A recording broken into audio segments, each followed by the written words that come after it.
A paz de Cristo e o amor de Maria a todos.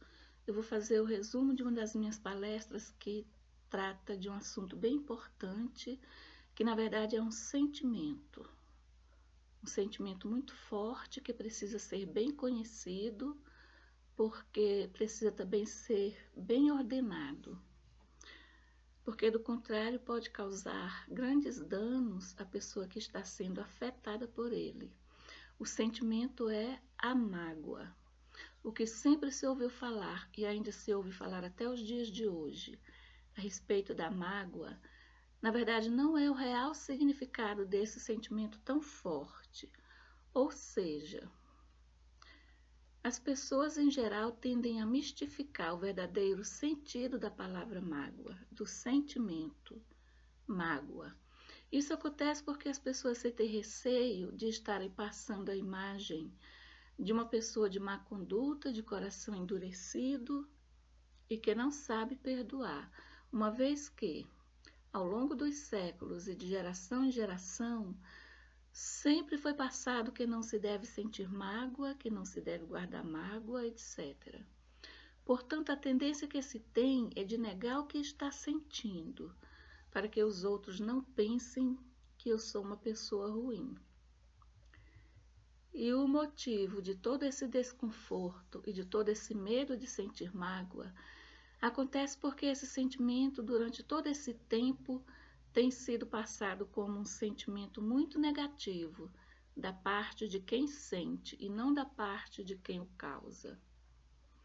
Em outras palavras, alguém fere com ofensas, calúnias ou atitudes, enquanto que a vítima de contrapartida deve reprimir seus sentimentos, porque senti-los significa estar errado, por sentir a dor que alguém lhe provocou.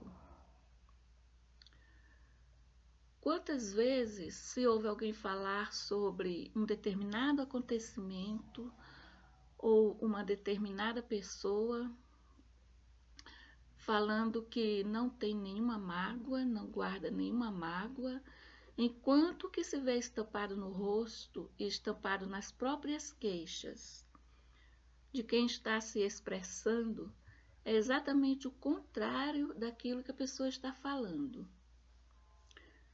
Mas se é assim, então o que é a mágoa?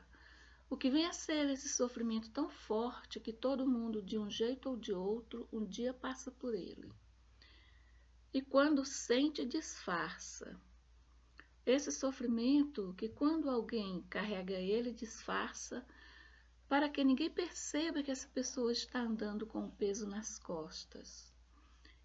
Em primeiro lugar, é importante que se entenda que se a mágoa está contigo, é porque ela é algo que alguém que você recebeu, que alguém provocou em você e não que você provocou em alguém.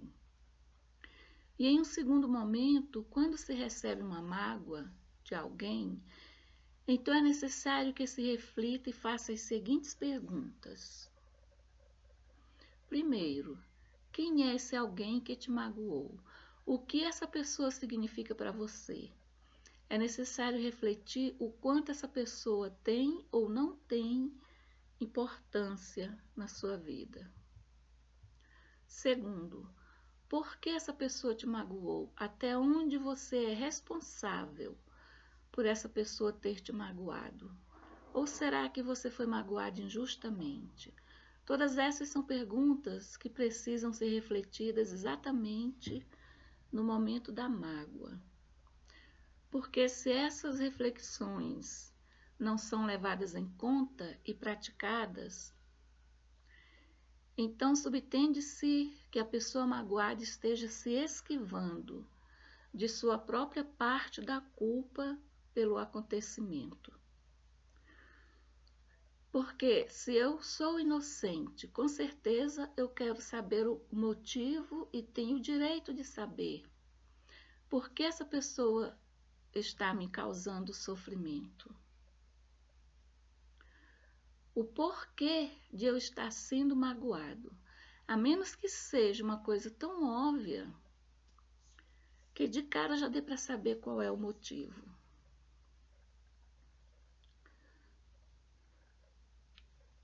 Fyodor Dostoiévski é um filósofo e escritor do século XIX. Ele teve uma vida bem atribulada. Foi condenado à morte em 1849, porém, no último momento, ele foi condenado por ser acusado de fazer parte de um grupo de intelectuais revolucionários da época, mas no último momento, foi absolvido. E ele falou o seguinte: acontece que a mágoa verdadeira e indiscutível é às vezes capaz de tornar grave e resistente até mesmo um homem fenomenalmente fútil.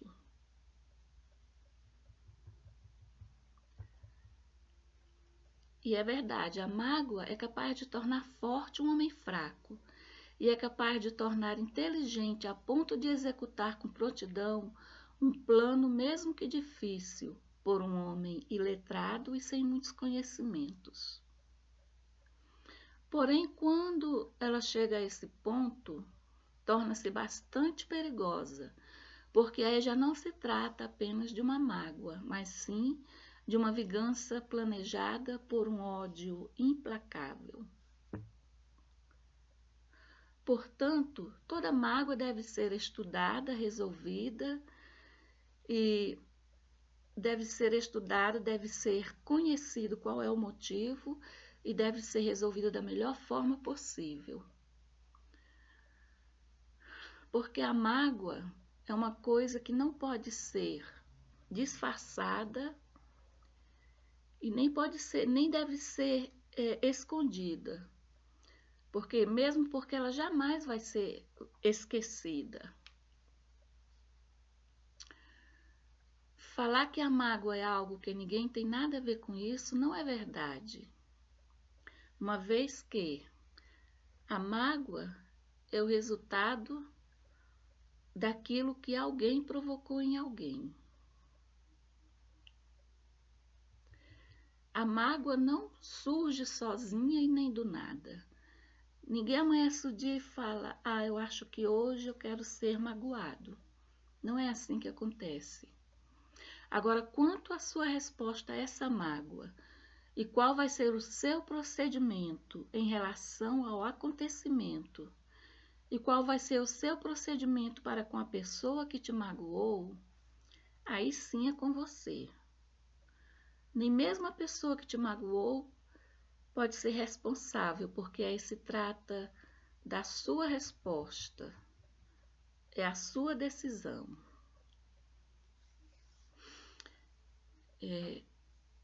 Alta de Souza é uma poetisa também do século XIX. E ela falou o seguinte: o fraco nunca pode perdoar. O perdão é atributo dos fortes. Por que isso é importante ter vindo da parte dela? Porque ela também é uma pessoa que teve a vida bem atribulada. Esse pensamento de Alta de Souza, afirmando que o perdão é atributo dos fortes, confirma mais ainda a tese de que sentir mágoa não é errado. Ninguém é mau por sentir mágoa. A questão está na forma de lidar com a mágoa. A mágoa tem fontes diferentes, ou seja, muitas vezes não queremos assumir a nossa culpa, mas quando o outro vem a nos magoar é porque de alguma forma já projetamos isso nele, no nosso modo de falar, com alguma palavra, gesto ou até mesmo atitude.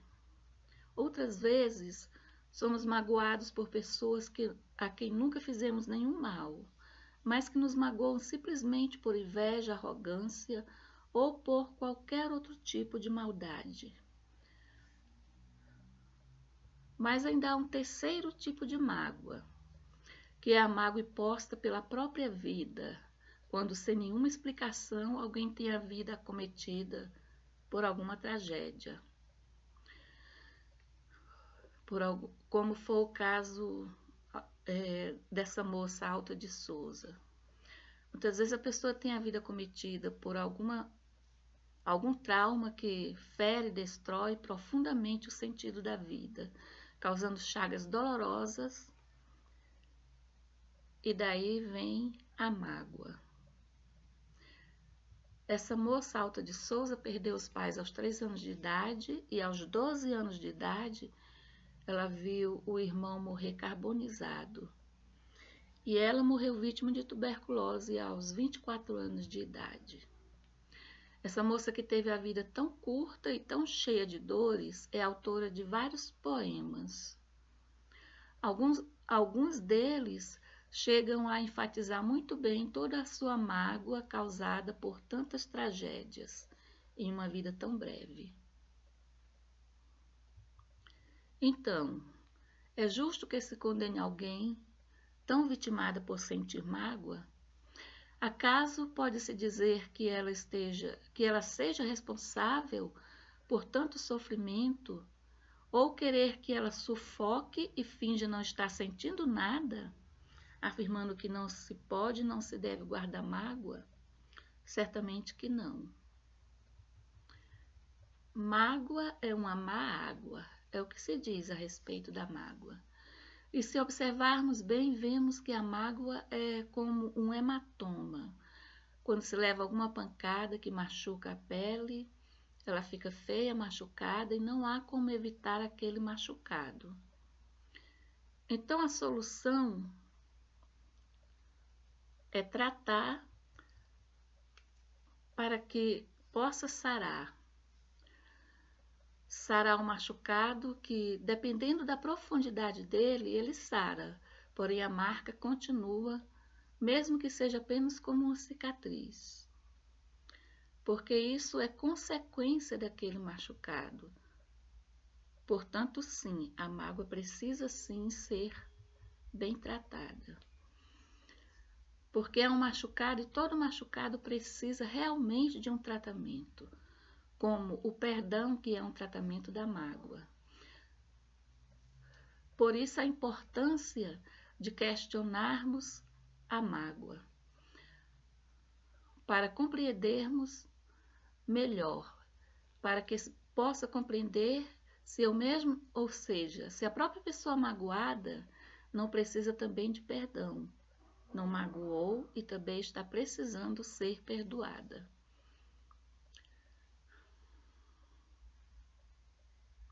Portanto, tudo que vós quereis que os outros vos façam, fazei-vos vós também a eles, porque esta é a lei e os profetas. Está em Mateus capítulo 7, versículo 12. Fazer não é sentir, fazer é a parte prática de um sentimento. Portanto, em Mateus 7, 12, assim como em outras citações bíblicas, fala para não fazermos e não para não sentirmos. Porque o sentir muitas vezes não depende de nós, enquanto que o fazer sim.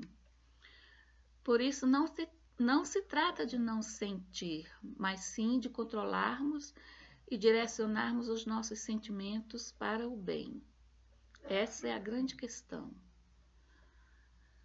Santo Tomás de Aquino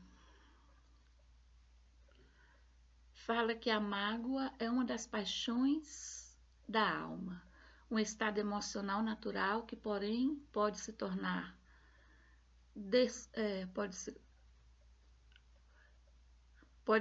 desordenado e prejudicial se não for regulado pela razão e pela fé. Então, precisamos também do uso da razão e da prática da fé para tratarmos da mágoa. E também ele nos fala, Santo Tomás de Aquino nos fala da fé. Ele fala que a fé não se limita apenas a uma mera crença, mas é um conhecimento que transcende as limitações da razão. E fala também da razão.